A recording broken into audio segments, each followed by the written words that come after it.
really another really good Saturday practice. As you guys saw, tons of situations, and really the whole practice was live, including the special teams, which we don't do very often, but we just thought it was important to get that done. I think we made it through okay. You know, you probably want some injury updates from the other day, especially Ryan probably does. Uh,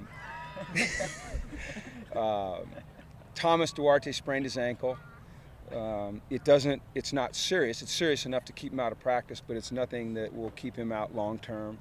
I think about the guys that are out here. Who else do you need to know about? I think that was the only You one. probably have a list. Don't give me that. I think it was only Yeah, his back's tight, and he tries to come out and do it, and it just tightens up. And I don't want to put him out there where he's not full speed. I don't want to get him hurt. But it was a great practice, just situations. We've got to become a situationally smart football team, and the only way that you do it is you practice it. And so we're going to practice it relentlessly. I like the way they respond. They compete their tails off. They're into it, and we've got 4 practices left. Well, 3, and then the spring game. We're hopeful that we can have 2 offensive lines for that, so that we can have an actual game. I mean, that's the goal, because I want to go out and have a game. Last night I watched Florida State's spring game, and I watched Nebraska's, and just the way they did it, and they were both different formats. What I'd like us to be able to do is actually play a real game. But it's all going to be dependent on how we are. I think we'll probably this coming week take the pads off a couple days. We've gotten a lot of really good work done this spring, and see if we can't just be really sharp for Saturday night. So that was it. Is it going to be kind of same format as last year, a little bit of showcase stuff? No, it's going to be more football. That got along last year. I thought it'd be fun. It just got too long. Right. We're having it at the StubHub Center. It's going to be a great venue. Hopefully we can get a good crowd in there and some good energy. But like I said, my goal is to make it game-like, And if we can't, we'll make it as close to game-like as possible, so that the people that are coming out can enjoy it. The other thing we're going to do is we're going to have an autograph session before, because it gets late afterwards. So we're going to come down there early, and I believe from 3 to 4, the players will be outside of the stadium signing autographs, where they're having the fan fest and all that.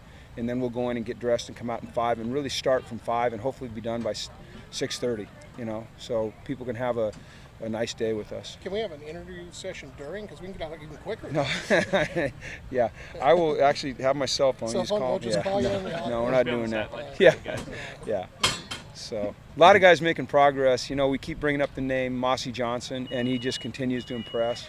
I love the way our secondary is playing right now. I think we've made the last 5 or 6 practices.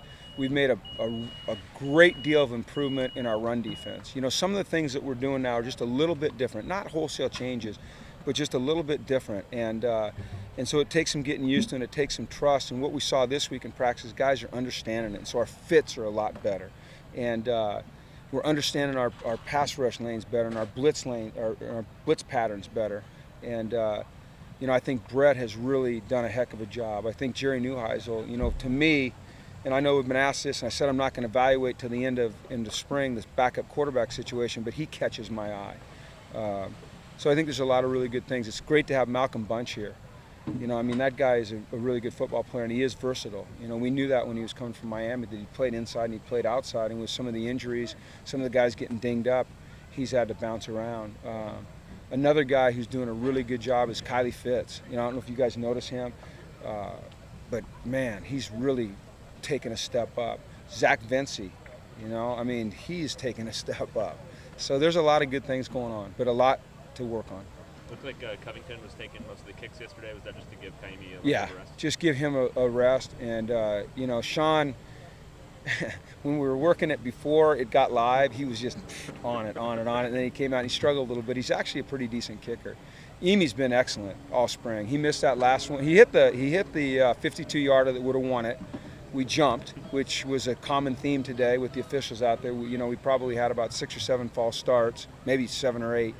And so we had to back it up 5, and he didn't bury it. So that's not really on him. That's on the guys who jumped. So what have you seen out of Ashanti's development just over the last few weeks? He's like I think you guys have seen. He stalled a little bit. Does it concern me a little? But I think it's common.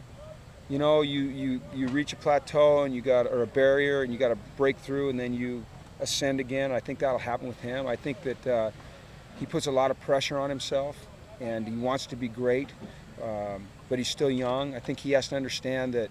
Now, it's funny you asked that question because Brett and I were talking about it during the red zone skelly there, and Brett, says, hey, these young guys, and he's talking about all the players, they don't understand how much studying, how much extra work it takes beyond just the meetings and the practice if you want to be great. And I think that's a great message, especially when it comes from a guy like Brett, who he's gotten to where he is because he has tremendous ability, but he's got that great work ethic as well. So great, he's a great example. Is it just the mental aspect that is kind of that barrier for Ashanti right I now? think so. I mean, he's got all, you guys see it, he's got every physical tool you could ever imagine in a quarterback. He's big, he's fast, he's strong, he's got a great arm. I mean, he's going to always have to work on his accuracy because he's young. But you're going to reach those mental barriers, especially when you're at a mentally demanding position like quarterback, And so we have to be patient to a certain extent, but we've also got to push him. What have you seen from Fabian these past few weeks? I don't notice him, and I think that's a good thing. They don't catch the ball on him. He makes some really good plays on the ball, though, some good interceptions. I think Fabian is on the verge of being a great cornerback.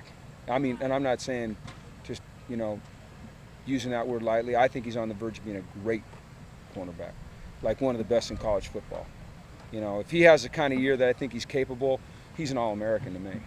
I haven't seen a guy in the films I've watched, I haven't seen a guy that I think can be as good as Fabian.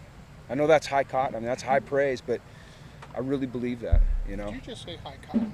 Is that, I know, like I'm C. Spurrier or What are you, something. Falcons coach again? Yeah. So I know, what the hell was that? I was trying to give you some coach cliches, Oh, don't worry, we've got You a never bunch know. already. You never know what's going to come out of this mouth. So. Was there a time when the lights kind of came on for him? For Fabian? Fabes? Yeah. Probably midway through last year. He just started.